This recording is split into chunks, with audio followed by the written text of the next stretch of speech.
Yooyaa harka fuunee kabajamtoota hordoftoota Siinqee Production nageenya keenya kan kabajaa fi jaalalaa isin dhaqqabu akkasuma warri hordoftoota amantii musliimaa baga ayyaana Idil Fitrii waggaa 1445 nagaan geessan isiniin jecha gama sagantaa keenyatti darbuun duratti namoonni mana keenyaaf haaraa taatan yookiin ammoo odeeffannoo haaraa fi waqtaa fi odeeffannoo sirrii ta'e argachuudhaaf chaanalicha keenya subscribe maatii keenya taatanii akkan hordoftan hundi keessanuu affeeramtanii jirtu akkasuma xumura sagantichaatti yookiin qophii keenyaatti nu faana ta'atii nu hordofaa.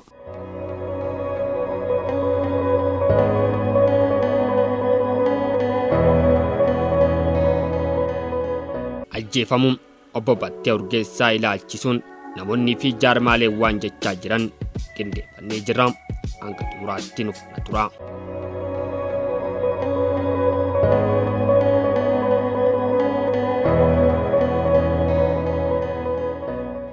Daadhi siyaasaa adda bilisummaa Oromoo Abaa'oo obbo Battee Urgeessaa keetii dhalatan magaalaa Maqiitti ajjeefamanii reeffi isaanii argamu namoonni isaanii dhiyootti jiran BBCtti himanii turanii.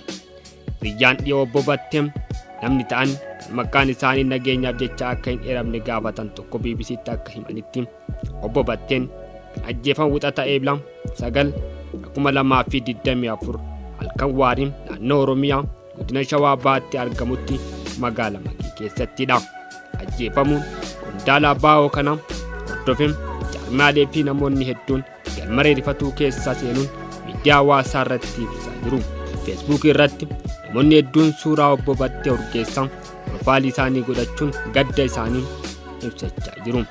Isaan keessaa Abaa'oo fi Kaafaa'oon ajjechaa jabina miseensaa fi qondaala isaa irratti raawwatameen gadda guddaa keessa galuu kan ibsa adda bilisummaan Oromoo. Abaa'oon ajjechaa murtii seeraan malee qaroo Oromoo warra siyaasaa fi aadaa isaatiin dammaqanii ijaa ta'an irratti raawwatamu gocha tooftaa fi itti gaafatama tokko malee Oromoo cadhisiisuudhaaf baroota dheeraatiif ta'aa turanidha jedhe. Abaa'oon ibsa ajjeefamuu qondaala isaa kana ilaalchisuu baaseen ajjecha artistii kabajamaa fi jaalatamaa qaroo Oromoo Haacaaluu Hundeessaa ammallee akka haaraatti osoo yaadachaa jirru ammas akka sabaatti du'a gaddisiisaa lubbuu Oromoo dubbii beekum tataa fi goota dhabne jedheera.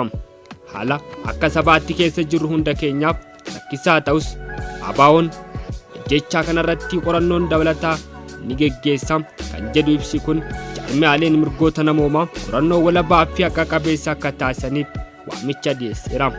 Batteen qaama isaa malee fedhii isaaf kaayyoo uummataa inni dhaabbateef gonkumaa ajjeesuu hin danda'u.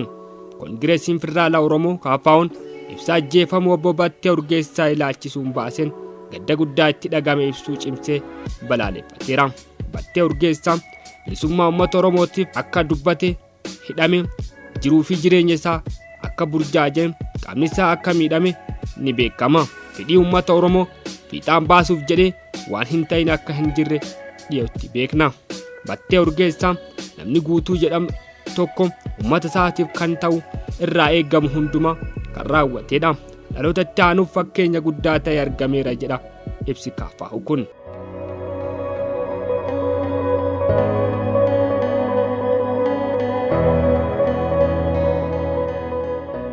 Diinota uummata Oromoo dhaabbilee uummata Oromoo akka waldaa mancaaftuu lama diiganiiru kan jedhe Kaafaa'oon dhaaba siyaasaa adda duree ta'e akka Abaa'oo irratti duulaniiru. Qabsaa'ota akka Battee Urgeessaa ajjeesaniiru. Haa ta'u malee qabsaa'otaaf fedhii uummataa duubatti deebisuu hin danda'anullee jedhamee jira. Komishiinarri olaanaan Komishinii Mirga Namooma Itoophiyaa Daani'el Baqqalaa sadarkaa PhD'tti toora Tiwiitara duraanii gubbatti ibsa gabaabaa baasaniin ajjechaa kanarratti qorannoo walabaa akka geggeeffamu waamicha godhaniiru. Qorannoon saffisaa walabaa fi guutuu ta'e mootummaa naannoo Oromiyaa fi hangafoota mootummaa federaalaa geggeeffame warri yakka kana raawwatan seeratti dhiyaachuu qaba jedhanii. Harkuma akkamtu Battee Urgeessaatti jabaate jedhan mootum namni siyaasaa obbo Jawaar Mohammad ajjeefamuu obbo Battee Urgeessaa ilaalchisuun gadda itti dhagame fuula Facebook isaa irratti barreesse.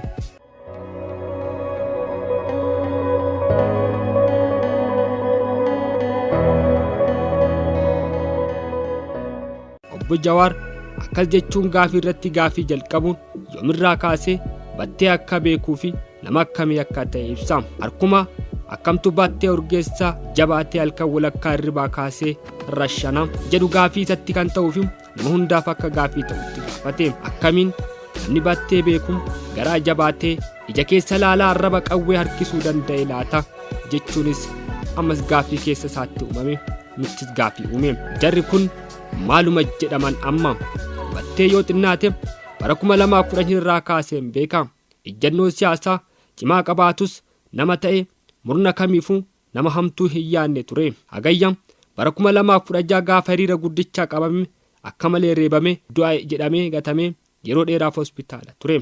Sanas asis yeroo garagaraa hidhamuun dararaan hamaan irra ga'us nama haloo qabatee hin turre. Batteedhaaf kun hin malle amanuu hin dandeenye. Namoota ajjeefamu nama siyaasa battee Urgeessaa ilaalchisuun gadda isaanii fuula miidiyaa isaa irratti ibsachaa jiran keessaa baay'een isaanii amanuu hin dandeenye kan jedhanidha. Warri naasuu waan jedhan wallaale jedhan keessaa tokko Haftaamu Dhamuuti. Baay'ee nama gaddisiisa, amanuun ulfaata jedhu fuula Facebook isaa irratti. Gaazexeessaa Haftaamuu Tasfaayee ammoo akka jechuun barreesse. Waan jedhu hin beeku, waanan jedhus akkaataan jedhus hin beeku, garuu goonni tokko har'a ajjeefameera.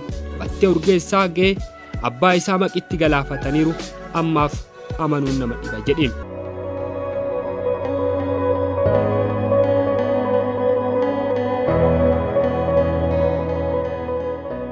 Lubbuun kee haa jannatu, akka mataa ol qabattee saba keetiif mormitetti si galaafatanii ati gootota Oromootti makamteetta, ni warri jiretu du'eef moojii jedhe. Hayyuun siyaasaa fi seeraa Dr. Tsaggaayee Raggaasaa Araarsaa ammoo halkan rasaasa jaan ajjeesanii reeffa isaa akka kosiitti lafarratti kan gatan maal buufachuuf jedhu jechuun gaafata. Eenyutti illee ajjechaa isaarraa buufachuu hin danda'u jechuun battee Urgeessaa ajjeesuun siyaasaa karaa nagaa oofachuu hin danda'amu jechuun mootummatti quba qabu hayyuun kuni.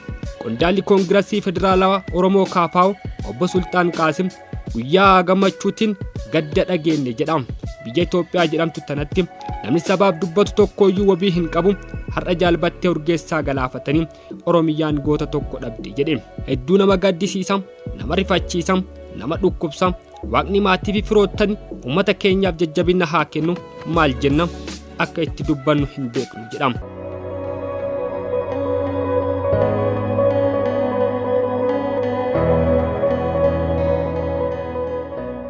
Marii bakka bu'oota uummata federaalaatti miseensa kan ta'an Ustaaz Kaamil Shamsuu gadda isaanii ibsataniiru.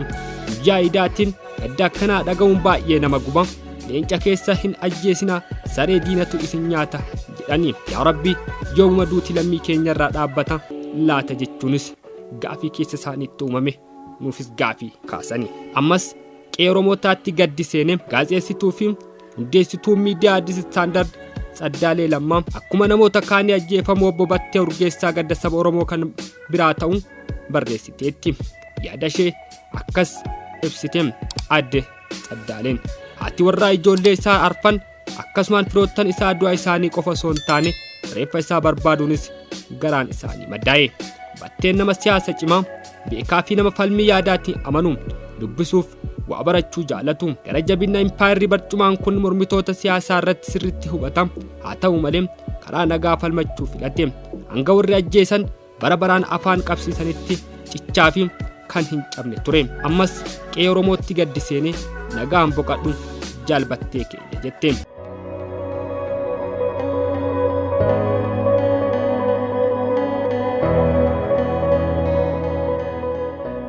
Daandiin qilleensa Itoophiyaatti itti gaafatamaa naannoo Singaappoor, Awustiraaliyaa, Niwuziilaandii kan ta'e Injiinar Taliilaa Guutamaas ajjeefamuu obbo Battee hedduu akka gaddeeru fuula miidiyaa isaa irratti katabeera.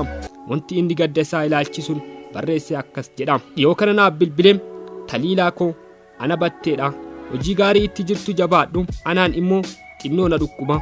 Qoricha dhibee kootii immoo biyyaatti amma jirtu hin dhibu naan jedhee. Maaloo bitii namatti naaf ergi yookiin ammoo yemmuu biyya dhuftu naaf qabadhuu koottu jedhe. Itti dabalee Ameerikaatti namni naaf bitee ture garuu namatu naaf fide dhufuu sodaate achis nama dhufuu yoo beekte harkatti naaf qabatanii akka dhufan itti naaf himi naan jedhe.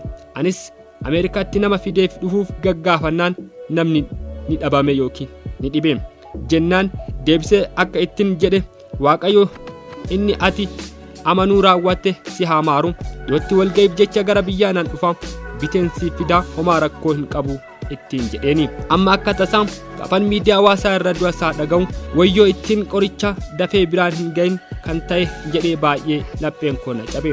Dhukkubuma nagaan dhukkubsatee du'e se'e.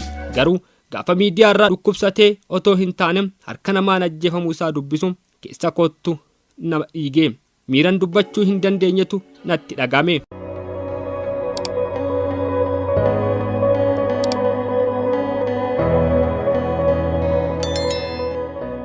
Kanumaan wal qabate mootummaan naannoo Oromiyaa ajjeechaa Battee Urgeessaa irratti raawwatameef mootummaatti quba qabuun fudhatama hin qabu jedhe. Ajjeechaa miseensa ABO obbo Battee Urgeessaa irratti raawwate ilaalchise ololli itti gaafatamummaa isaa mootummaadhaaf kennamuu deemaa jiru fudhatama kan hin qabne ta'uu mootummaan naannoo Oromiyaa ibsa baaseen beeksiseera. Mootummaan naannichaa ibsa roobii galgala baaseen ajjeechaan qaama hangammaatti adda hin baane obbo Battee Urgeessaa irratti raawwate kan balaaleffatu ta'uu ibsuun gochi kun qaama kamiinuu yoo raawwate bu'uura kamiinuu fudhatama akka hin qabne jedhee ibse.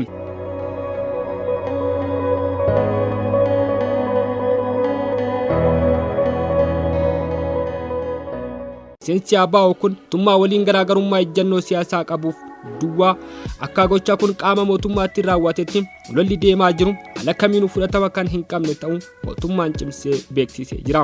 Mootummaan naannicha ajjeechaa kana adeemsa qorannoo seeraan hordofee uummataaf kan ifoomsu ta'uu eeruun hanga qaamni nageenyaa qorannoodhaan adda baasee uummataaf ifoomsutti itti gaafatamummaan ajjeechaa kanaa qaama kamiifuu kennuun hin danda'amu jedheera.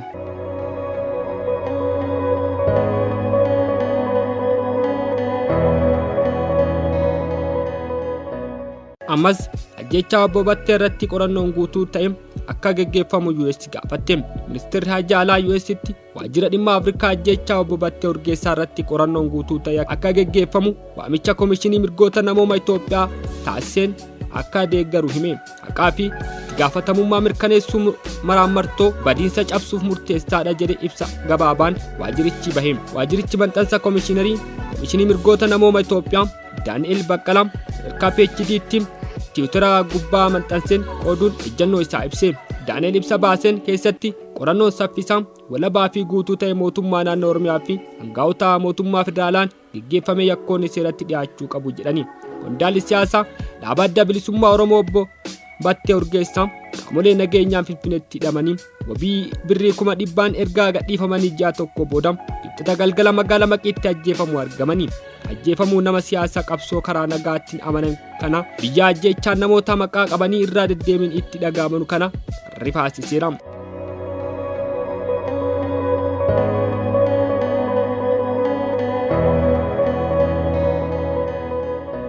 Dhaabbanni mirga namooma falmu Human Rights Watch karaa daayirektara isaa damee gaanfa Afrikaa Latishaa Badir ibsa gabaabaa baaseen ajjeechaan obbo Battee irratti raawwate qorannoo amanamaa barbaada jedheera. Ajjeechaa kanaan wal qabate dura taa'aan Koree hariiroo alaa Seeneetii Ameerikaa Biin Kaardiin ibsa baaseen hoggansi ABO obbo Battee Urgeessaa irratti ajjeefamuu rifaasisan kan nama aarsuudha jedhaniin. Hangaa'onni mootummaa Itoophiyaa ajjeechaa obbo Battee qaama idil addunyaa walabaa fi amanamaa ta'een akka qoratamu hayyaman jabeessinee gaafanna jedhee ibsi bahe kun.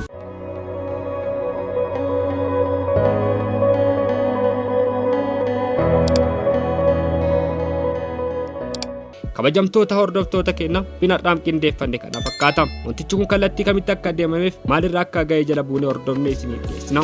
Isin ammootum hanga sifuurri mana keenyaaf haaraa taatan subscribe, like, share gochuus hin dagatinaa. Horaa bulaa deebanaa.